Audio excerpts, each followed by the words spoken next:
But I learned early on just how heavy they can be. How a simple phrase can settle deep inside your bones like a shadow you carry everywhere. "You're a burden." Those 3 words weren't just a passing comment.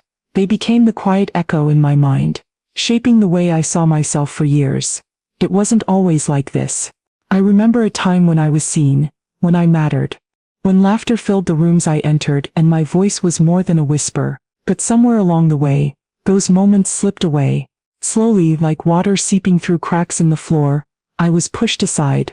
By family, by friends, by the people who should have been my anchors. The first time I heard it was from someone I loved. The words didn't come out harsh or loud. They were soft, almost apologetic. But their meaning hit like a hammer. "We can't keep doing this. It's too much. You're becoming a burden." I didn't know how to respond. How do you argue with a truth you weren't ready to accept? How do you fight when the people who matter most start to see you as a problem instead of a person? I sat there, stunned and alone, the weight of those words pressing down on my chest. In that moment I felt invisible, like I had become nothing more than an inconvenience in their lives. The silence that followed was deafening, filling every corner of the room with a loneliness so deep it made me question my worth. Days turned into weeks, and the phrase haunted me. It wasn't just something they said, it became the lens through which I viewed every interaction, every glance, every hesitation. I started to shrink away, trying to be smaller, quieter, less noticeable. Maybe if I wasn't there, maybe if I stopped asking for help, they would be happier. Maybe then I wouldn't be the problem. But the truth was, no matter how much I tried to fade, the feeling remained. The sting of rejection lingered like a bruise, and every step I took forward felt heavier than the last. I wasn't just fighting the world outside, I was fighting myself. Yet somewhere beneath the sorrow and silence, a small flame flickered, a stubborn, quiet defiance that refused to be snuffed out. I may have been called a burden, but I was determined to prove that I was so much more, that my story wasn't over, and my worth couldn't be measured by their words. This is the beginning of that journey. The journey from feeling discarded to becoming the lesson they never saw coming. No one sees the battles we fight when the world isn't watching, the ones that happen behind closed doors, in the quiet spaces where no one hears the cries or sees the tears. That was my life for the longest time, a series of silent struggles, hidden beneath forced smiles and polite nods. Every day was a test, a balancing act between holding on and letting go.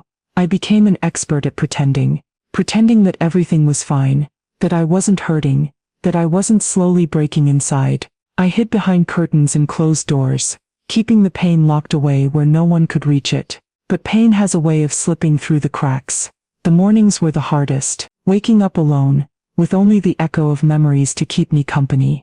The house was filled with silence, thick and heavy, pressing down on me. It wasn't just loneliness, it was the feeling of being unwanted, like a guest who had overstayed their welcome. I remember sitting by the window many times, watching the world move on, without me, neighbors laughing together, families bustling about, children playing in the streets. Life was happening everywhere, just not for me. It was as if I was invisible, a shadow on the sidelines of a game I once played. The phone rarely rang. When it did, I hoped it was someone reaching out, someone who cared. But more often than not, it was a call I didn't want to answer, or worse, silence on the other end. The absence of voices felt louder than their presence ever could. Inside, I fought battles no one could see, battles with fear, with doubt, with the crushing weight of feeling like I didn't matter. I questioned everything, my worth, my purpose, even my right to hope for something better. It was exhausting, draining me bit by bit until I wondered if I had anything left to give. And yet I kept going. Because giving up wasn't an option. Not yet. Not when the memories of who I used to be still flickered inside me like a candle refusing to burn out. I clung to those memories, to the part of myself that still believed in love, in kindness, in the possibility of being seen. Behind those closed doors, I was fighting not just to survive, but to hold on to my dignity, to remind myself that I was more than the label they gave me, more than the whispers behind my back, more than the silence that surrounded me. It was a lonely war, but it was mine.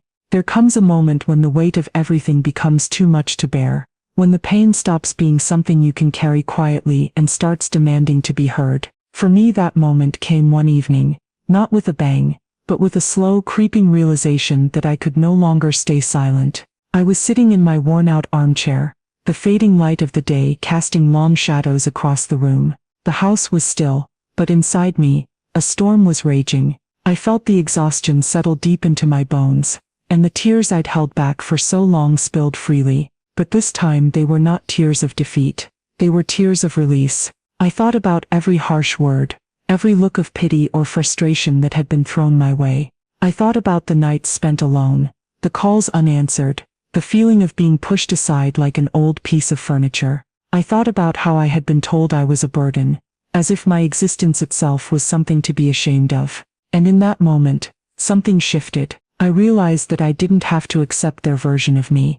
I didn't have to live in the shadow of their judgments. I wasn't a burden. I was a person, someone with a story, with feelings, with a right to be heard.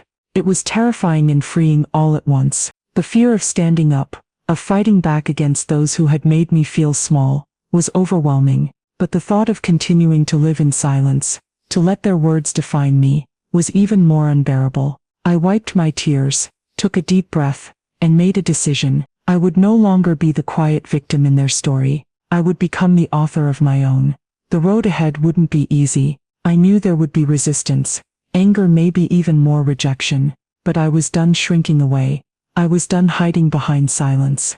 That night, as the world outside settled into sleep, I found a strength I hadn't known. I still had.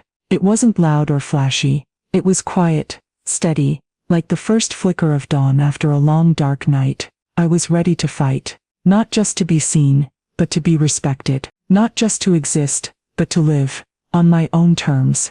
This was my breaking point, and from here, everything would change. In the stillness of solitude, I began to find something I hadn't realized I'd lost, my own strength. The quiet moments alone became not a prison, but a sanctuary where I could listen to the voice inside me, the one that had been drowned out for far too long.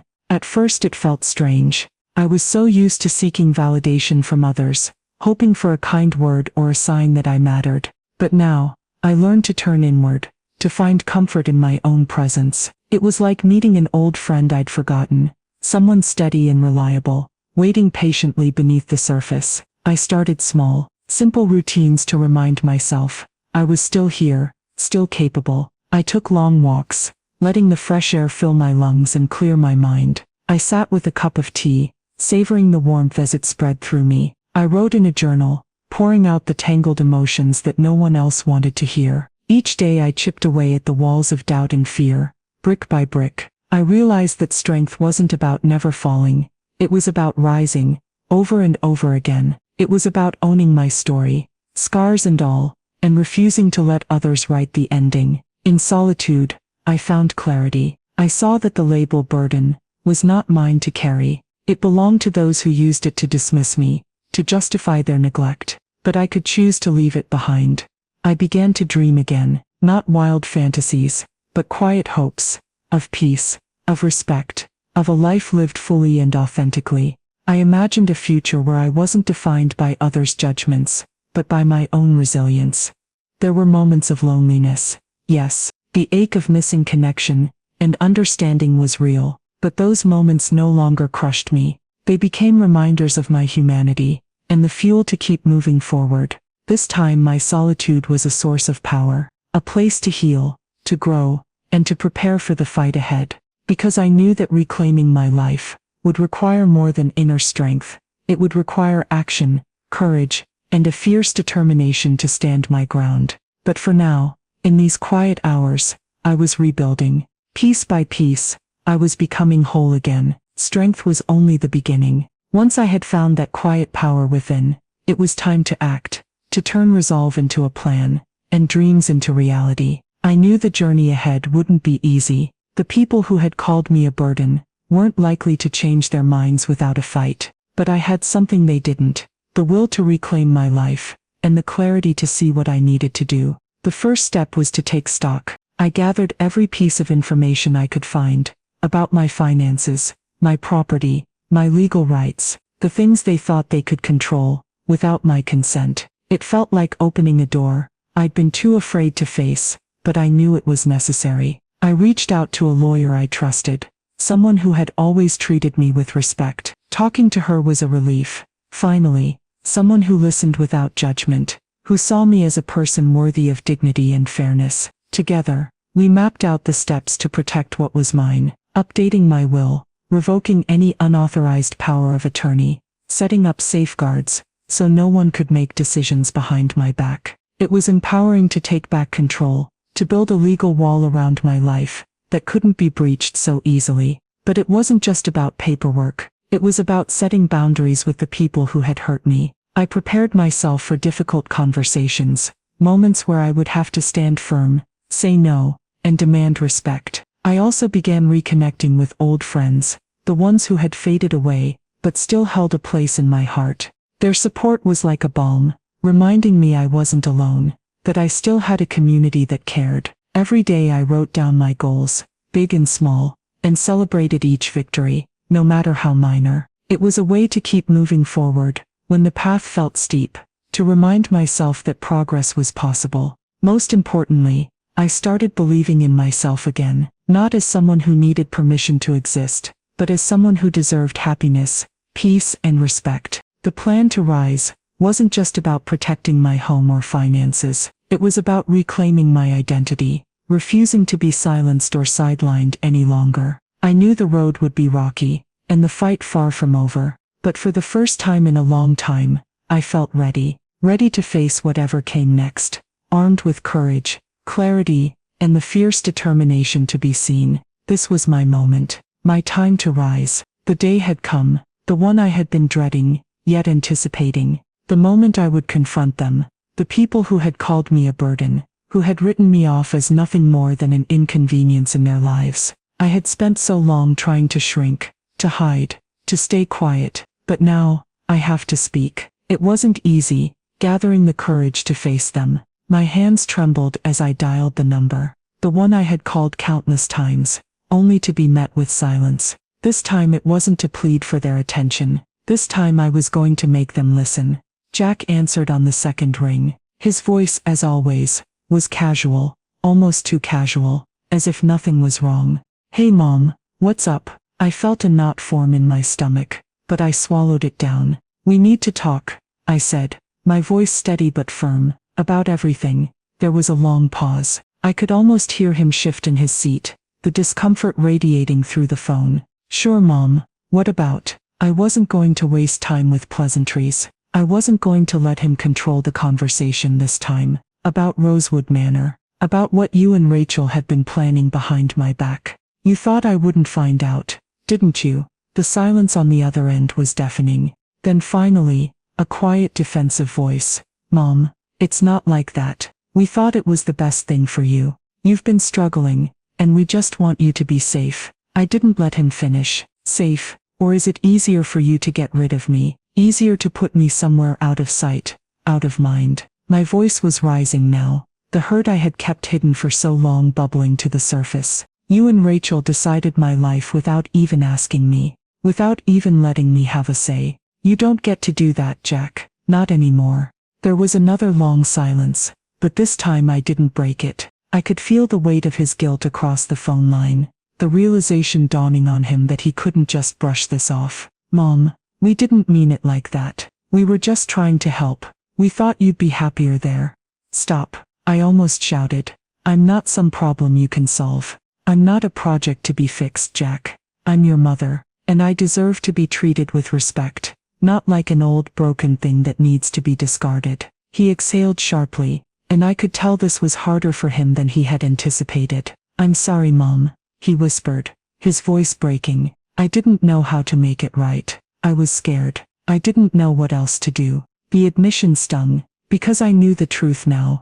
They hadn't been acting out of love. They had been acting out of fear. Fear of what would happen if I grew too old, if I became too much of a burden. But they didn't understand that I wasn't asking for pity. I wasn't asking to be taken care of. I was asking for my life, for my voice, for my right to make my own decisions. "Jack," I said softly, trying to steady my emotions, "I understand that you were scared, but this wasn't the answer, and it wasn't your choice to make." I heard him swallow hard, and for the first time I felt a flicker of hope. Maybe this conversation wasn't over yet. Maybe there was still a chance to fix things. I'm not going to Rosewood Manor, I continued, my voice calm but unwavering. And I'm not going anywhere until I'm ready. If you and Rachel can't accept that, then we have a much bigger problem. Another long silence. But this time it wasn't uncomfortable. It was heavy with the weight of unspoken truths. Finally Jack spoke again,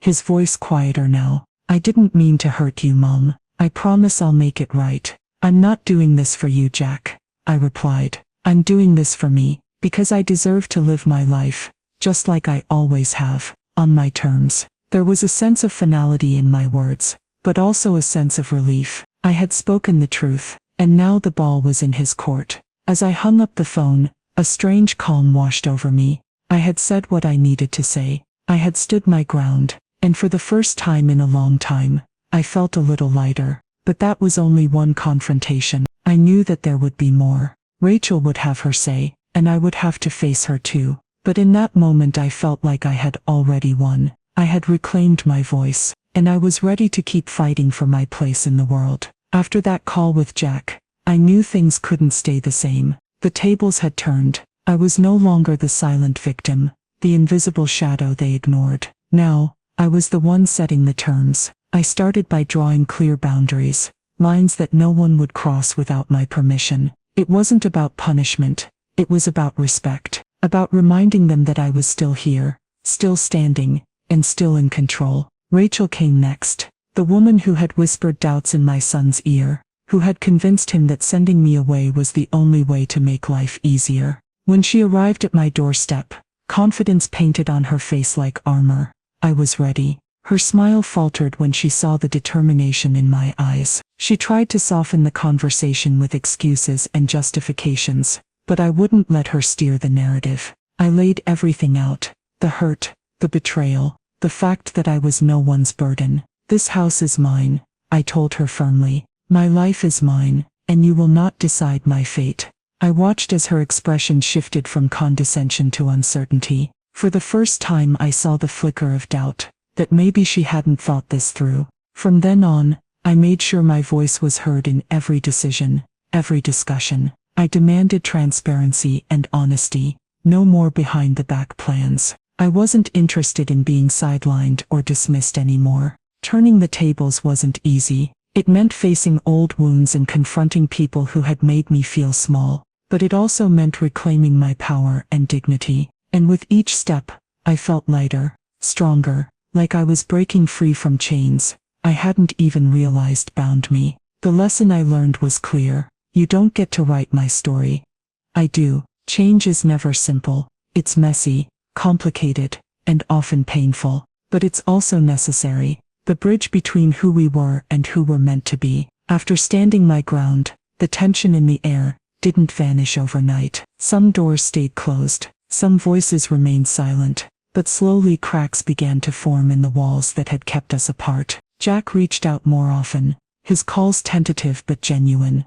There was no grand apology, no dramatic reconciliation, just small steps, honest conversations, and a willingness to listen. Rachel too softened in time. Maybe it was respect, or maybe it was realizing she couldn't push me aside anymore. Whatever it was, she stopped talking about my best interests and started asking how she could support me on my terms. I learned a lot in this process, about forgiveness, about boundaries, about the strength it takes to rebuild relationships when trust has been broken. More than anything, I learned that respect is earned, not given freely or taken for granted. And sometimes the biggest lessons come from the hardest fights. With Ava by my side, and a clearer sense of who I was and what I deserved, I began to mend the broken pieces, not just in my family, but in myself. It wasn't about erasing the past. It was about understanding it, learning from it, and choosing a better way forward. Bridges don't have to be perfect to stand. Sometimes it's enough that they connect. Change is never simple. It's messy, complicated, and often painful. But it's also necessary. The bridge between who we were and who we're meant to be. After standing my ground, the tension in the air didn't vanish overnight. Some doors stayed closed. Some voices remained silent. But slowly cracks began to form in the walls that had kept us apart. Jack reached out more often, his calls tentative but genuine. There was no grand apology, no dramatic reconciliation, just small steps, honest conversations, and a willingness to listen. Rachel too softened in time. Maybe it was respect, or maybe it was realizing she couldn't push me aside anymore. Whatever it was, she stopped talking about my best interests and started asking how she could support me on my terms. I learned a lot in this process, about forgiveness, about boundaries, about the strength it takes to rebuild relationships when trust has been broken. More than anything, I learned that respect is earned, not given freely or taken for granted. And sometimes the biggest lessons come from the hardest fights. With Ava by my side, and a clearer sense of who I was and what I deserved, I began to mend the broken pieces, not just in my family, but in myself. It wasn't about erasing the past, it was about understanding it, learning from it, and choosing a better way forward. Bridges don't have to be perfect to stand. Sometimes it's enough that they connect. The days that followed felt like the first breaths after a long winter, fresh, tentative, yet filled with possibility. I was no longer the woman they had dismissed. I was someone who had fought, who had reclaimed her space, and who was ready to embrace a new chapter. Respect came slowly, not as a gift, but as a recognition of my strength. It was in the way Jack listened without interrupting, in the way Rachel asked before making plans, in the quiet moments when Ava reached for my hand and smiled with understanding. I found joy in the simple things again, tending my garden, baking a cake just for me, watching the sun rise through my window. These moments were no longer overshadowed by doubt or pain but illuminated by a sense of peace I hadn't known in years. New beginnings aren't always grand or dramatic. Sometimes they're quiet, shifts in the heart, the decision to love yourself enough to demand better, to surround yourself with those who honor your worth. I was rebuilding not just my life, but my identity, no longer defined by the label of burden, but by resilience, grace, and the fierce determination to live fully. This was more than a fresh start. It was a declaration. I am here, I am worthy, and I will not be forgotten. As I sit by the window, the afternoon light casting a warm glow across the pages of my journal, I find myself reflecting on everything that brought me here, to this moment of quiet strength and clarity. The pain, the betrayal, the loneliness, they were all chapters in a story I am still writing. I realize now that being called a burden was never the end of my story. It was the catalyst, the fire that pushed me to rise, to fight, and to reclaim not just my life, but my dignity. My legacy isn't the hurt I endured, but the lessons I learned. That respect must be demanded, not begged for. That strength can be found even in the deepest solitude. That love, real love, begins with oneself. I hope that my story reaches those who feel unseen, unheard, or forgotten. A reminder that your worth is not determined by others' opinions, but by the courage you carry inside. I want to be the lesson they never expected, the voice that breaks through silence, and the proof that no one should ever be written off. This isn't just my story, it's a message to anyone who's ever been told they don't matter. You matter, you are enough, and your story is far from over. As I close this chapter and look toward the future, I do so with hope. Hope for healing, for connection, and for a life lived on my own terms. Because this is my story, and I'm proud of every word.